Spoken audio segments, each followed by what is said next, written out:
You were not kidding when you said this deep dive was going to be a heavy one. Yeah, this one's pretty intense. It is. It's Diddy, right? Sean Diddy Combs, yeah. I feel like even for someone who, you know, I thought I knew a decent amount about like his career and everything, but these articles that you sent, I was like, whoa, okay, this is a lot. Yeah, it goes deep. And it's serious stuff we're dealing with. Like, these are not small accusations, you know? No, not at all. So I think to really, like, grasp the gravity of it all, it might help to just, like, take a step back for a second. You know, for anyone listening who might not be as familiar with, like, the music scene. Yeah, give us that Diddy 101. Yeah, exactly. So basically, Diddy's this rapper, producer, record executive, entrepreneur, the whole nine yards. He's been a mogul, really, for decades. Totally. Like, he's been a major player in the hip-hop world since the 90s, launching careers, building a brand that goes, like, way beyond music. You know, Right, everyone knows that name. Exactly, which makes these allegations, you know, everything from abuse to sex trafficking and racketeering,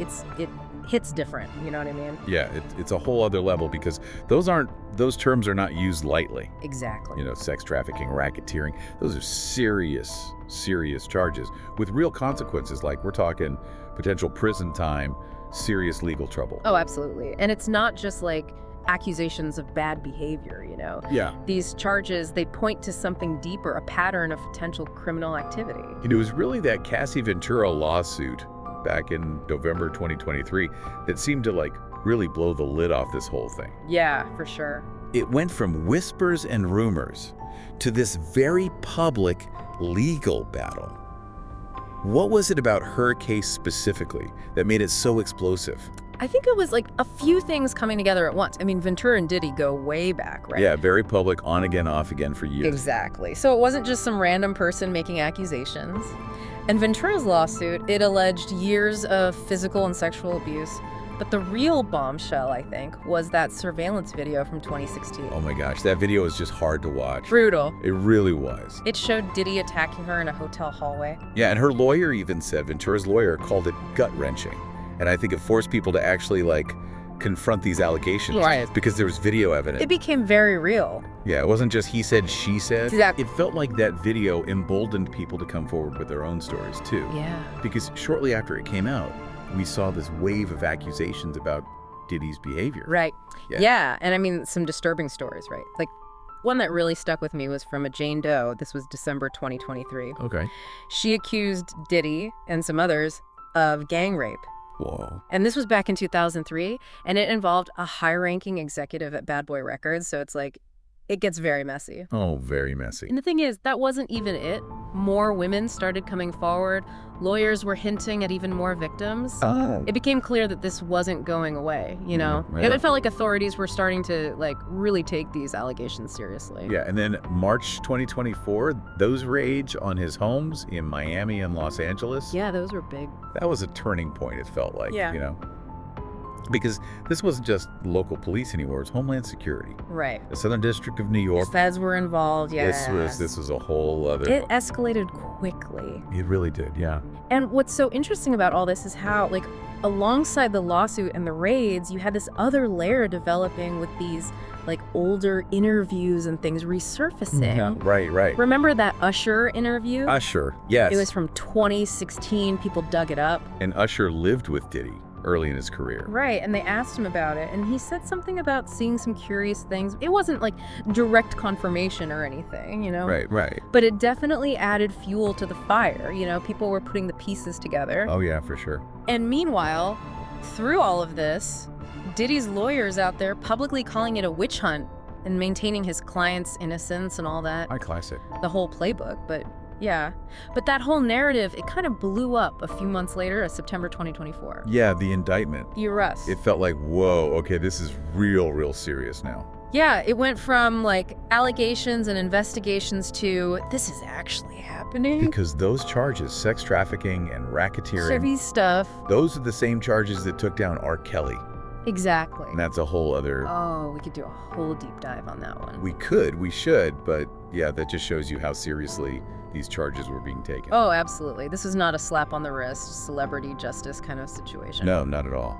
And speaking of that indictment, it gets pretty graphic. It paints a disturbing picture of what was allegedly going on at these, they called them freak-offs, these parties, I read about that. It's where women were reportedly drugged, coerced into sexual acts, often while being recorded.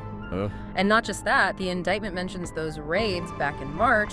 They found weapons, drugs, and get this, over 1,000 bottles of baby oil and lubricant, oh my God. which they refer to as freak-off supplies. So you can kind of start to piece together. Yeah, it's not looking good. Not a good look. And despite his lawyer's best efforts, Diddy was denied bail, deemed a flight risk, which, you know, with those resources, private jets, Yeah, that makes sense. it happens. So with everything seemingly stacked against him, Diddy decides to break his silence. May 2024, that public apology video. Yeah, that was a whole thing.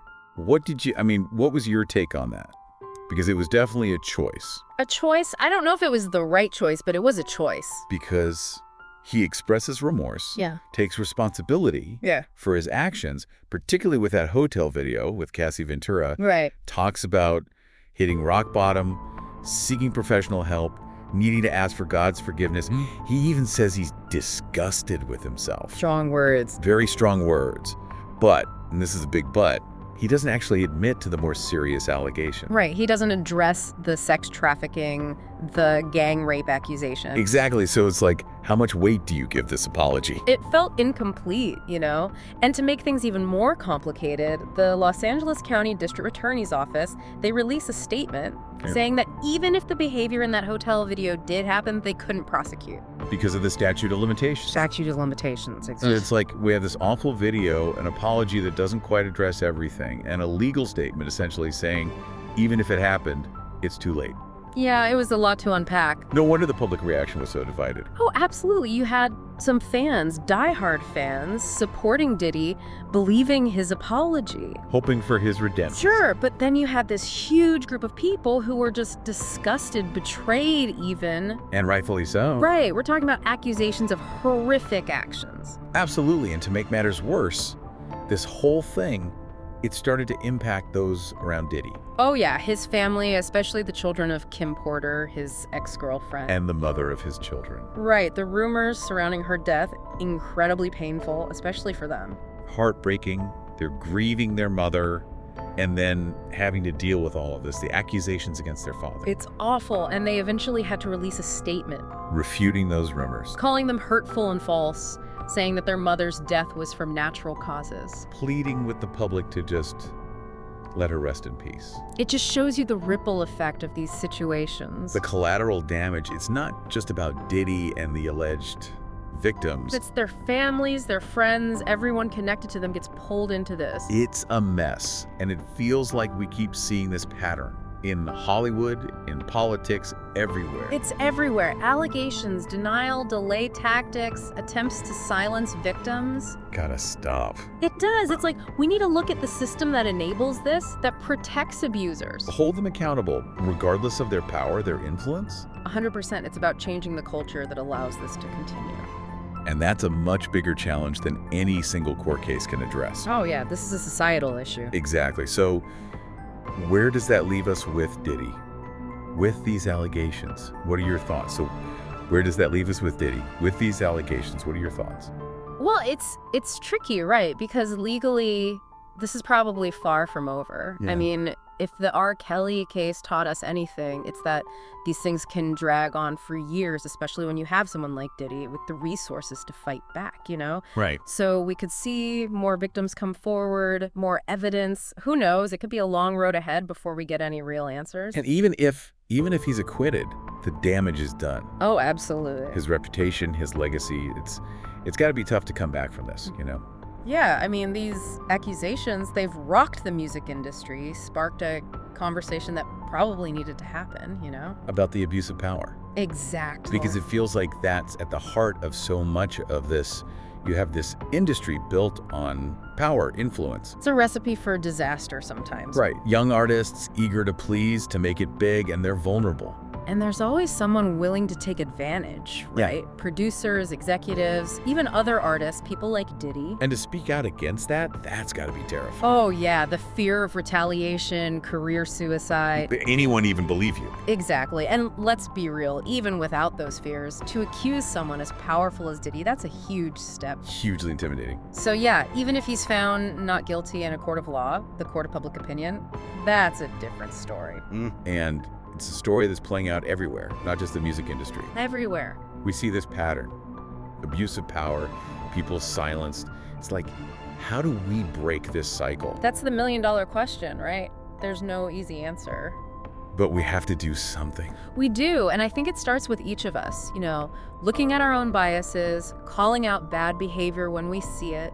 Because if we stay silent, nothing changes. Exactly. We need to listen to survivors, believe them, and hold people accountable. No matter who they are. No matter how much money they have, how famous they are, it shouldn't matter. It's about creating a culture where everyone feels safe, respected. 100%. And that's a huge task. It is. It can feel overwhelming, Like, how can I, as one person, make a difference? But you can, right? You absolutely can. It's those small actions, they add up. Speaking up, educating yourself, supporting survivors. Exactly. It all makes a difference. Well, this has been a lot. This deep dive into the Diddy allegations, it's heavy stuff. It is, but it's important stuff to talk about. It is, and I think we've seen the evidence, heard the accusations. It's clear that this goes way beyond one man. This is about systemic issues, about power, about how we treat each other. Absolutely. And as we move forward, we can't shy away from these conversations. We have to keep asking tough questions, keep learning. We have to do better for ourselves, for our communities, for the future. Well said, because the pursuit of justice, equality, it's not a finish line, it's a journey. It's a marathon, not a sprint. Exactly. And we had to take that journey together. I couldn't agree more. And, this whole case, it's left us with more than just questions about Diddy, right? It's about power, accountability, the systems that fail to protect people. And those are conversations we need to keep having. Absolutely. So as we wrap up this deep dive, I want to leave you with this. What role will you play in creating that world we keep talking about? A world where power is used for good, not for harm. Because it starts with each of us.